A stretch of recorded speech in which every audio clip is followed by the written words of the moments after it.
السلام علیکم تماشاگران ارجمند.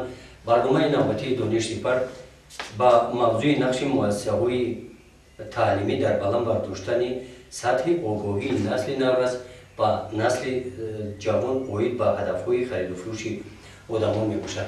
در این برنامه با صفت کارشناس برنامه دعوت شدند معلمه عزیز مدیر کافدرای سیاست‌شناسی دانشگاه دولتی کلاب کلچهره مرادوبه. معلمه بیاید در پرسش تلویزیونی ما رو تماشا میکنیم. پایین همین موضوع بعد صحبت خود رو دوام میدیم.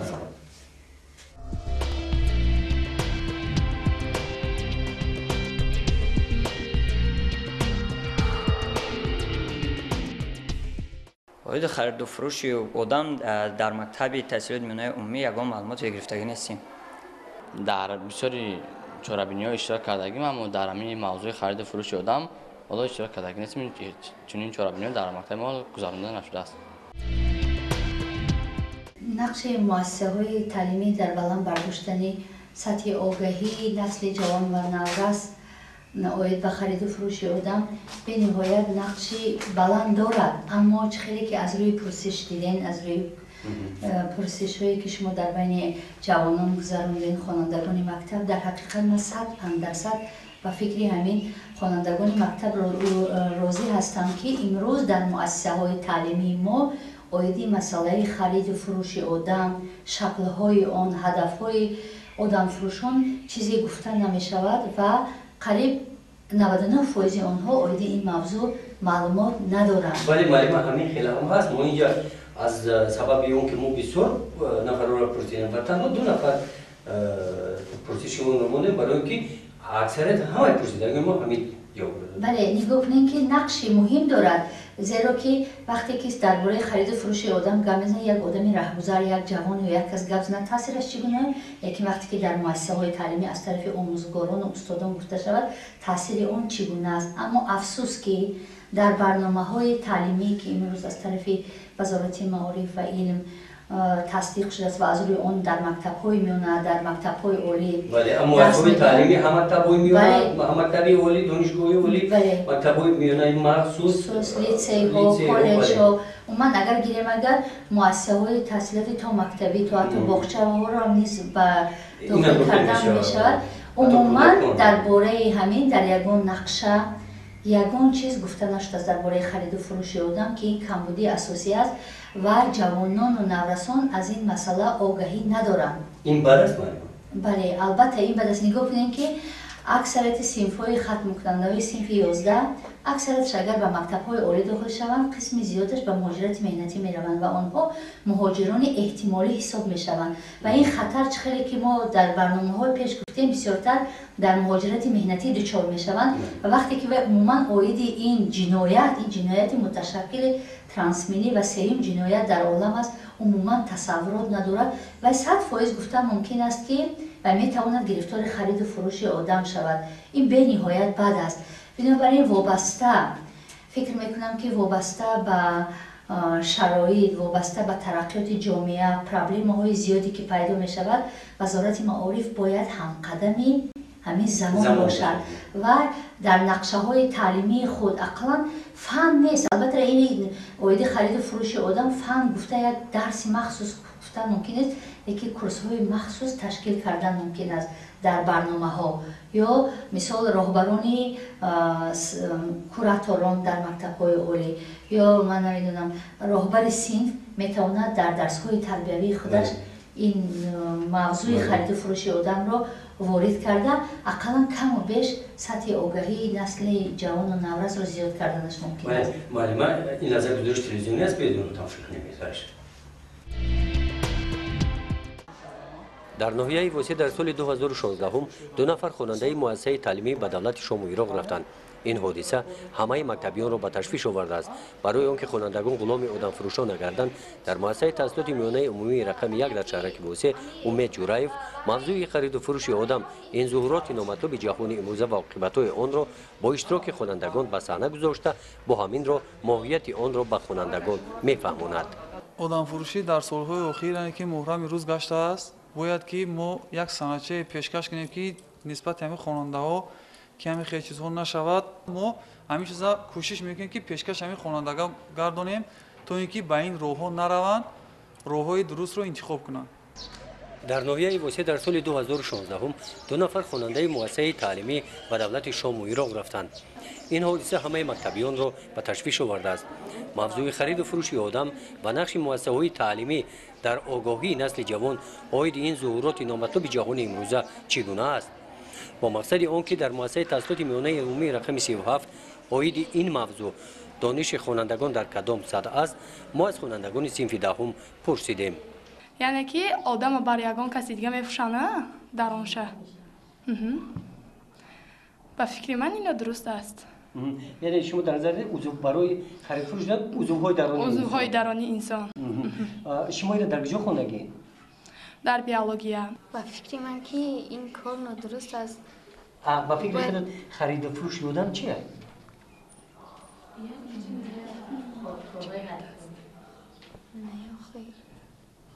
با اندیشه من خرید فروشی آدم باز وقتی که آدم توضیح میکنن و خرید فروش میکنن عضوهای درونی وی را میگیرن. طور عیان گردید عاید موضوع خرید و فروش آدم خوانندگان صنف دهم معلومات عمومی دارند.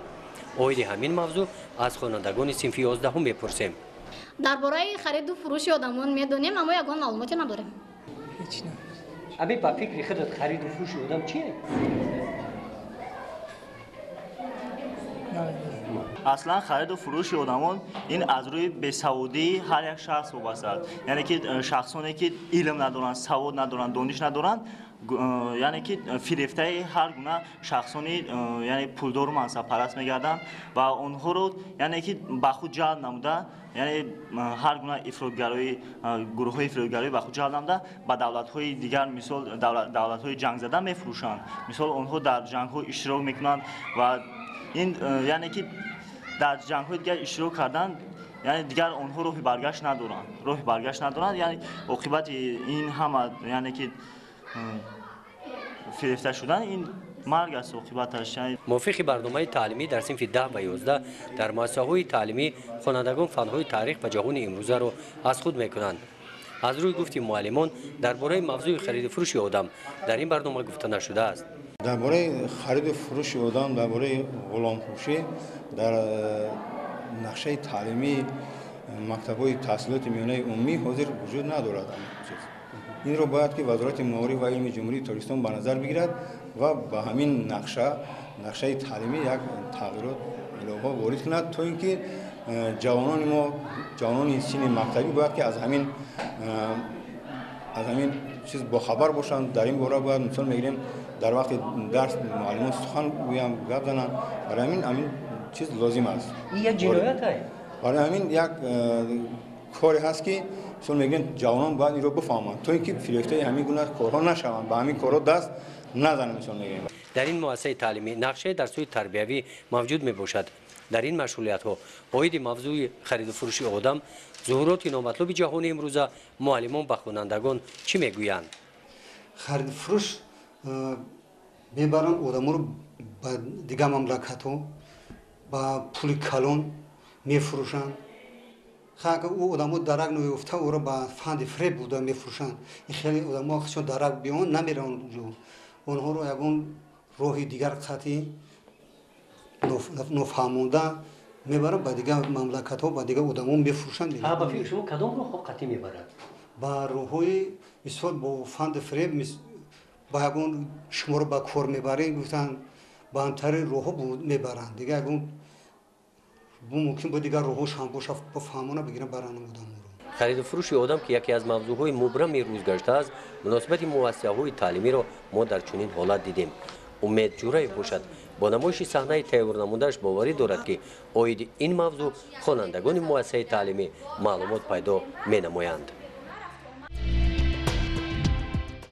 البته از روی این گزارش هم ما به خلاصه آمدیم که شما چقدر سوال و جواب ها بین شما و خوانندگان مکتب شد. بعضیش خیلی یک دو جواب دادن اما اکثریت جوابی درست دادن نتوانستند. تا حتی آموزگارانی که شما گفتین بعضی شکل های خرید و فروش را آدم میدن اما راه های و خرید و فروش گرفتار شدن عموما قریب که معلومات ندارن که این بسیار هم داغ روز است و این خوب که شما این پرابلم رو پیشنهاد کردین، اما با باعث خرسندی بخش است که این یک آموزگار جوان بدم که توانستن گفته که می توانیم اقلا کورس های مخصوص نباشد، درس نباشد، ساعت تربیوی نباشد، اقلا با واسطه پیشنهاد کردن صحنه‌چه ها در یگان چاره‌بینی های مکتبی می توانند به همین واسطه بیرون از برنامه می توانند یگان صحنه‌چه یا یگان برآمدهای تئاتری کنونی داشته، به همین واسطه می توانند سطح آگاهی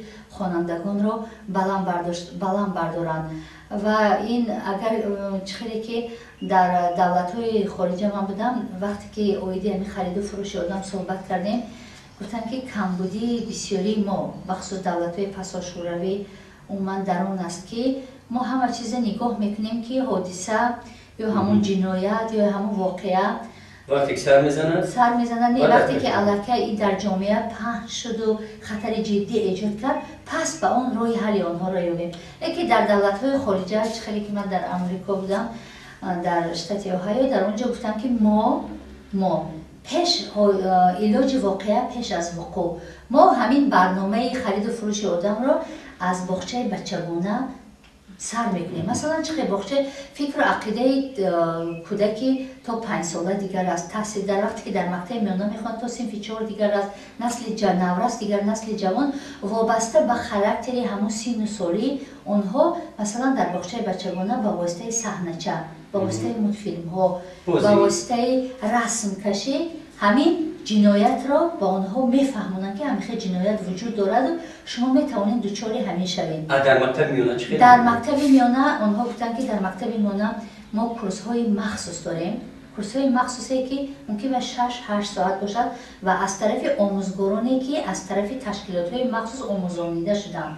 اکثریت همون معلمای صنف های ابتدایی، معلم و راهبرای صنف را یک تشکیلات است یا یک متخصص آمده در طول یک هفته یا 3-4 روز با معلم آموزش میگذارد، مدل تقسیم میکند، برنامه ورقه تقسیم میکند تا که چطور همین رو به دانشجویان، به خوانندگان و دانشجویان رسانند. اول برای که در مکتب، برای اینکه خوانندگان آگاهی یابند، اول باید که کورس های مخصوصی آموزشی برای آموزگاران گذرانده شوند که آنها ماهیت فهمیده، بعد به خوانندگان آیدی این فهمانده دهند. در آنجا این کورس های مخصوص با آموزگاران گذرانده می شود، پس آموزگاران با خوانندگان میگذرانند و آن نظارت کرده می شود که تا چه درجه متخصصان و کارشناسان از بالای کار میکنند که همین مثلا همین آموزش چی کمبودی دارد که در آینده ما اصلاح کنیم یا با کدام راه تاثیر رساندم که همین آنها رو با نظارت میکنند. اگر در ما در مکتب های میانه نیست، اگر همین کار همین اقدام پیش گرفته میشد، بسیار خوب میشد. البته نگاه مثلا جاری کردن کورس های مخصوص مثلا کی میتواند اینها رو کنه؟ شما میدونید که بسیار تشکیلات هایی هستند که برنامه خرید و فروش آدم رو دارن، مبارزه بر ضد خرید و فروش آدم، یا این مقامات های حفظ حقوق هم امروز قانون هست مبارزه بر ضد خرید و فروش آدم، کدش جنایت هست. باز همین خیلی شعبه های مخصوص هست مبارزه بر ضد خرید و فروش آدم که همه آنها متخصصن. همونها آمده مثلا در یک سال 1 مرتبه 2 مرتبه آموزش گذراندهشان در کار با آموزگاران یا بعد با خوانندگان، پس اون یگان نتیجه دادنش ممکن.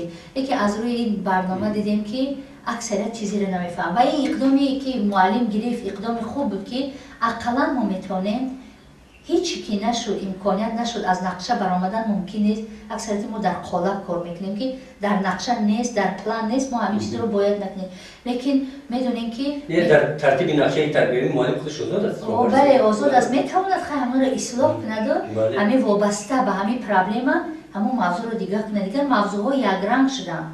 مثال داریم درباره خوب است موضوعهای ما در ارتش ملی، در برابر همین باز موضوعهایی که داغ روز هستند همون رو باید در ساعت‌های تربیوی داخل کرد و میتونه هر یک راهبر سین با گروه خودش. ولی آخه معلم در زمانی جهانی شوی گلوبالیزاسیون ضرورت این آمد به جهانی امروز یک بیزنسی مثل غیر قانونی این خرید و فروش. بله این جنایت بسیارتر به طریق پنهانی که میگذره. ما فکر میکنیم، هم خوانندگان هم فکر میکنن که همین چیز نیست است، فقط در دولت‌های خارجی است یا در روسیه است.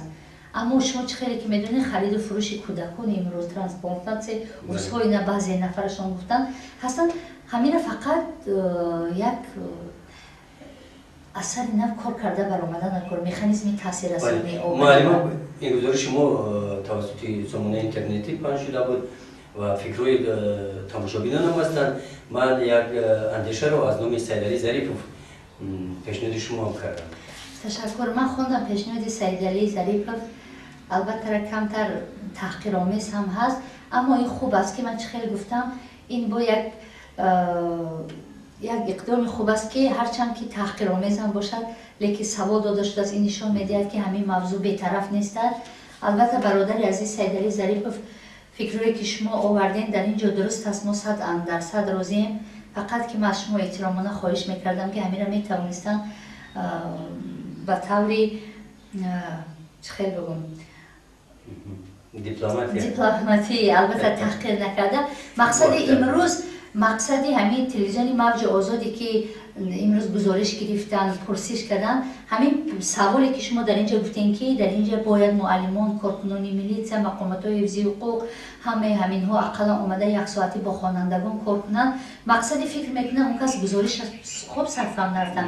мақсади шумо ҳам нишон додани ҳамин буд ки дар муассисаҳои таълимӣ ҳамин проблема ҳалли худро наёфтааст.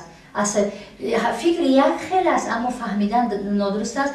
дар инҷо шумо гуфтед, ман ба баъзе суханҳои шумо розӣ ҳастам ки бародари азиз Сайдалӣ Зарипов ки дар ҳақиқат муаллимон оиди ин мавзӯъ огаҳӣ надоранд, коркунони мақомотҳои ҳифзи ҳуқуқ мумкин имконият надоранд, вақт надоранд, умуман ҳамин мавзӯъда беаҳамиятӣ мекунанд, лекин хатари ҷиддӣ дорад ва мақсад аз гузориши мо ҳам роҳи ҳалли онҳоро ёфтан. агар хуб мешуд ки бародари азиз шумо пешниҳод мекардем ки мо чӣ кор кунем, мо ин пешниҳодҳои шуморо имрӯз садо медодем, оянда бо тавассути ҳамин барномаҳо, тавассути пешниҳодҳо ба вазорати маориф ин фикру ақидаи шуморо мерасондем. ба ҷои таҳқир агар пешниҳод мекардем бисёр хуб аст ва мо ба фикри шумо дуруст розӣ ҳастем ки дар ҳақиқат имрӯз муаллими бечора навиштем, хонандагони бечора намедонанд ки чӣ сухан кунанд. ин дар ҳақиқат дуруст аст, лекин мо бояд аз паси ислоҳи он шавем, албатта бо кӯмаку пешниҳодҳои шумо хонандагон. муаллима, истифодаи меҳнати кӯдак, истисмори меҳнат, ин харидфурӯши одам нест? бале, чаро не. имрӯз истифодаи меҳнати кӯдак, гирифтани узвҳои кӯдак, имрӯз бисёртар ҳозир кӯдаконро барои гирифтани узвҳои дарунӣ, трансплантатсияи узвҳо мегӯянд ё ҷалб карда онҳоро дуздида ба ҳамин гурӯҳҳои ҷиноятпеша аз хурдӣ тарбия кардан. ҳолиам дар корҳои сарҳоӣ истифода мекунанд. ва фикр мекунам ки хеле ҳам коҳиш ёфтад. акнун имрӯз ягон чиз 100% ҳал намешавад, лекин ин проблемаи истифодаи меҳнати кӯдакон дар Тоҷикистон қариб ки ҳалли худашро ёфтааст. ин аз савол аст аз ҷониби тамошобин. оё мо хонандагон метавонем дучори фурӯши одамон гардем? бале, 100% гуфта метавонем ки бахусус хонандагон ки насли ҷавон ҳастанд метавонанд гирифтори хариду фурӯши одам аст. ва чӣ хеле ки ман гуфтам ки аксарияти онҳо пас аз хатми мактаби миёна ба муҳоҷирати меҳнатӣ сафар мекунанд, мераванд. албатта пеш аз ҳама як гурӯҳи осебпазир ҳамин насли ҷавон, хонандагон вай пас аз синфи 11 тамом кардан ба муҳоҷират меравад. на танҳо ба муҳоҷират дар ҳамин ҷо ҳам кор мекунад, вай албатта гирифтори хариду фурӯш шуданаш мумкин аст. ин маънои онро надорад ки фақат кӯдаки то 5 сола 6 сола, умуман ҳама гурӯҳи одамон бахусус ҷавонон, хонандагон ки ҷавон ҳастанд, насли наврас ҳастанд, метавонанд дучори хариду фурӯши одам шаванд. саволи навбатӣ. чӣ бояд кард ки аз хатари хариду фурӯши одам эмин бимонем?